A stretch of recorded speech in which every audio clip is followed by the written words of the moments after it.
Buen día para todos. En este video les estaré explicando los diferentes tipos de juego y el equilibrio de Nash. Diferentes tipos de juego. Los juegos se clasifican de acuerdo con el método que se puede aplicar para resolverlos. Se puede considerar los siguientes 4 como los más importantes. Juegos en forma extensiva o árbol. Es la especificación del juego que permite la representación explícita de una serie de aspectos importantes como la secuencia de movimientos, es decir, muestra las decisiones que los jugadores toman en puntos de tiempo y se dividen en los siguientes. Primero, nodos, los cuales representan los posibles movimientos en el juego y son asignados cada uno a un solo jugador.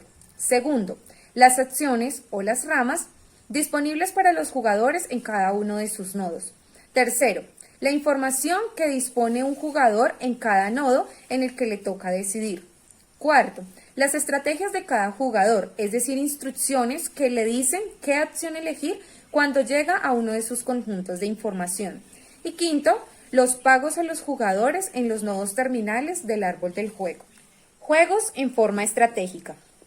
Es una forma de describir un juego usando una matriz. La forma estratégica es por lo general la descripción correcta para los juegos simultáneos, donde ambos jugadores eligen de forma simultánea. Un conjunto de jugadores cuyos nombres están listados en un conjunto. Cada jugador tiene un juego de acciones que es el conjunto de todas las acciones disponibles para cada jugador. Cada jugador tiene una función de pagos que asignan un número real para cada solución del juego. ¿Cómo se debe proceder? Primero, se hace un listado con las estrategias posibles de cada jugador. Segundo, se colocan las estrategias en una matriz. Tercero, las filas de la matriz corresponden a las estrategias del jugador 1 y las columnas a las estrategias del jugador 2. Y cuarto, las ganancias de las ramas terminales se colocan en las casillas de la matriz. Juegos en forma gráfica. El modelo se completa definiendo el conjunto de movimientos que un jugador puede realizar para cambiar unilateralmente de escenario y así obtener los grafos dirigidos, dado que en el juego el objetivo es aumentar los pagos que recibe el jugador. Juegos en forma coalicional. Un juego coalicional o cooperativo se caracteriza por un contrato que puede hacerse cumplir. La teoría de los juegos cooperativos da justificaciones de contratos plausibles. La plausibilidad de un contrato está muy relacionada con la estabilidad. Si los jugadores pueden comunicarse entre sí y negociar un acuerdo antes de los pagos, la problemática que surge es completamente diferente.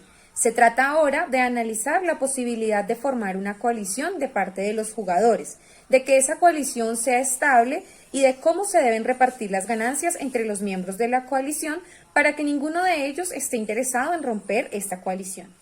Juegos cooperativos y no cooperativos. Los cooperativos pueden definirse como un juego en el cual 2 o más jugadores aunan todas sus fuerzas en la consecución de un fin común. Por tanto, al no tratarse de una competición entre jugadores individuales, se gana o se pierde como grupo. En los no cooperativos se analiza principalmente al jugador individual, es decir, a la empresa, y por tanto no hay negociación posible. Su esencia se puede resumir en que cada uno elige una estrategia óptima independientemente de lo que hagan los demás. Juegos simétricos y asimétricos. Un juego simétrico es un juego en el que las recompensas por jugar una estrategia en particular dependen solo de las estrategias que empleen los otros jugadores y no de quien las juegue. Si las identidades de los jugadores pueden cambiarse sin que se cambien las recompensas de las estrategias, entonces el juego es simétrico. Los juegos asimétricos más estudiados son los juegos donde no hay conjuntos de estrategias idénticas para ambos jugadores. Juegos repetidos. El juego repetido es aquel en el que se emprenden acciones y se reciben ganancias una y otra vez. ¿Qué es el riesgo moral? El riesgo moral corresponde a un comportamiento oportunista en donde una de las partes busca su propio beneficio a costa de que la otra no pueda observar o estar informada de su conducta. El riesgo moral aparece en los mercados con información asimétrica. Una de las partes tiene información privada acerca de su conducta, mientras que otros no pueden obtener esta información. Ante esta asimetría, los individuos toman mayores riesgos, realizan menores esfuerzos o se aprovechan de determinadas circunstancias, ya que saben que el costo de sus acciones recaerá sobre otras personas. ¿De dónde se origina? El concepto ya se utilizaba en Inglaterra hacia el año de 1600. Las compañías aseguradoras lo utilizaban para describir aquellas situaciones en las que no podían conocer el comportamiento de sus asegurados.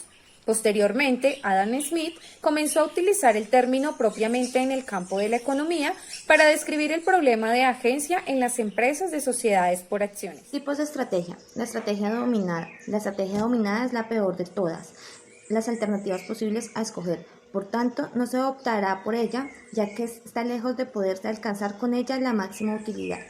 Estrategia dominante. En teoría de juegos se dice que una estrategia es dominante cuando es la estrategia óptima, sea cual sea la decisión de los competidores. Una estrategia dominante es un caso especial de equilibrio de Nash, en el cual el jugador opta una estrategia dada la decisión optada por el otro competidor.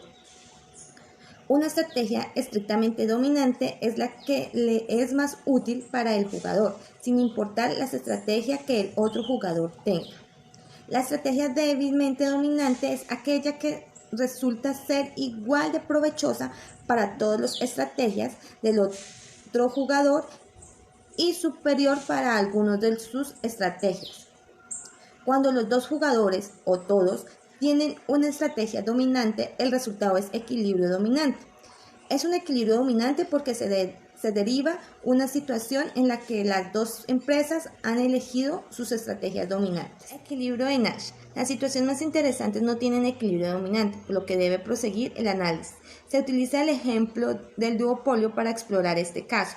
En el ejemplo que se denomina el juego de la rivalidad, cada una de las empresas considera la posibilidad de cobrar un precio normal o subirlo y cobrar un precio monopólico, con el fin de obtener utilidades monopólicas. La solución descubierta es un concepto profundo que se denomina equilibrio de Nash, al honor del matemático John Nash, que recibió el Premio Nobel de la Economía por sus descubrimientos. Un equilibrio de Nash es aquel en el que ninguno de los jugadores puede mejorar sus resultados cambiando su propia estrategia dada la estrategia del otro. El equilibrio de Nash también se denomina a veces equilibrio no cooperativo, debido a que cada una de las partes elige el mejor estrategia para ella sin colusión ni cooperación y tener en cuenta el bienestar de la sociedad o de las otras partes.